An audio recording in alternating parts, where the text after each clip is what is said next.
Breaking news just into our newsroom. Police are investigating a possible stabbing in North Fargo this morning. Police were called to 1102 8th Avenue North within the last half hour. Now, scanner chat indicates that officers may be looking for two men. And just seconds ago, we got off the phone. This is a live look at that scene right now. This is a live look. You see that police cars are standing there, and there is crime tape that is up. Again, that is 1102 8th Avenue North in Fargo. Crime tape is sectioning that off. We just got off the phone with Fargo police seconds ago, and they told us that two men went up to a house and knocked on the door, asking to speak to the person who lives there. That person then allegedly closed the door. The two suspects again knocked. The person opened the door again, and then they were stabbed. These two people are now on the run. Police are looking for them. We don't have any description of what they look like at this point. But again, there is allegedly a stabbing victim that happened at this place, 1102 8th Avenue North. And stay with us here at Valley News Live as we continue to follow this breaking news. And new this morning, families have been warned to prepare for this, and it's happening today in western Wisconsin. School is shut down because of the coronavirus. The Osceola School District is canceling classes today because of a person who tested positive for coronavirus attended a school event over the weekend. School officials say the Centers for Disease Control says the danger is low, but school officials can't know for certain that there is absolutely no risk. While everyone stays home today, the building will be cleaned to ensure the safety of students and staff. You know, it's a flood fight when Sandbag Central opens in the spring. And we're just a few minutes from everything firing up in North Fargo. And the Valley Today's Callie Hubbard is live from where this is all happening with more on how we need to fill nearly 500,000 sandbags. Good morning, Callie. Hi, good morning, Jordan and Lisa. Yeah, it's going to be a heavy lifting arm and leg day here at Sandbag Central. I'm here with Nathan Borboom and Jason Benson that are going to tell us a little bit about this flood outlook, kind of what it's looking like in years past. You guys were prepping Valentine's Day, so kind of what's different about this year?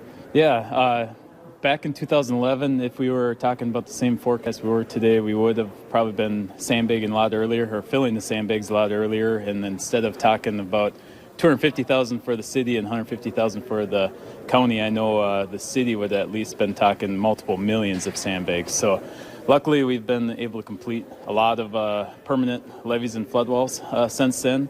And if we had a similar flood fight on our hands this year, we'd still be talking 8 miles of emergency measures, unfortunately. But in 2011, it would have been 28 miles, so quite different.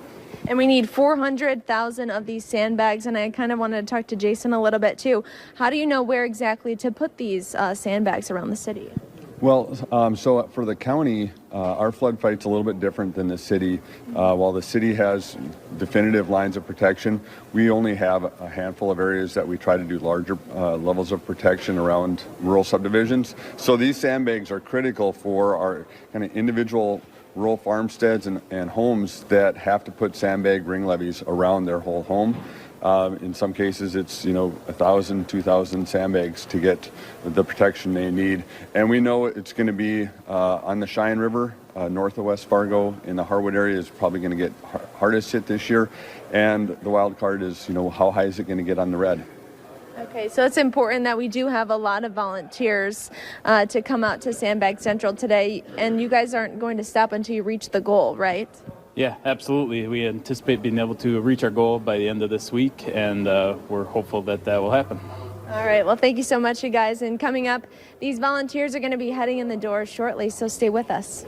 Callie Hubbard reporting live for us this morning. Thank you. And of course, if you want to volunteer, we have links to make it easy for you to sign up. Just go to valleynewslive.com or check out the story on our VNL News app. And is Mother Nature going to be cooperating with the flood fight this spring? Well, for a check of our Tuesday forecast, let's head on over to First Alert Storm Team meteorologist Lisa Green. So far, so good. We've enjoyed a nice mild stretch into March with not too much moisture. And today, no exception here. We're looking at conditions that are pretty nice to get out and check this out. The supermoon still out there this morning, getting ready to set on that western horizon.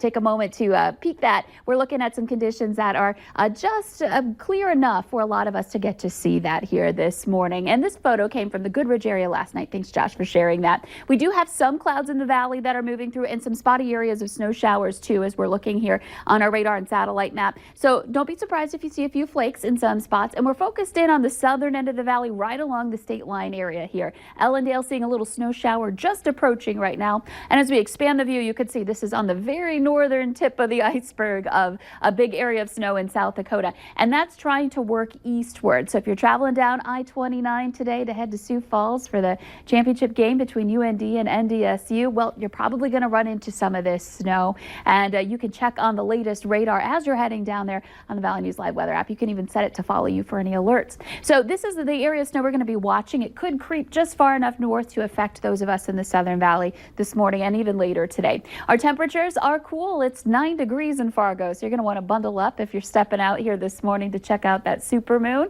15 degrees in Grand Forks. The wind coming in out of the south, very light right now, but that direction switch is critical for getting that warmer air taking over for today. So let's take a look at our hourly planner. We're going to see those temperatures on the rise as we head into the afternoon, back into the 20s and some low 30s, a high of 32 degrees today in Fargo. So getting mild again.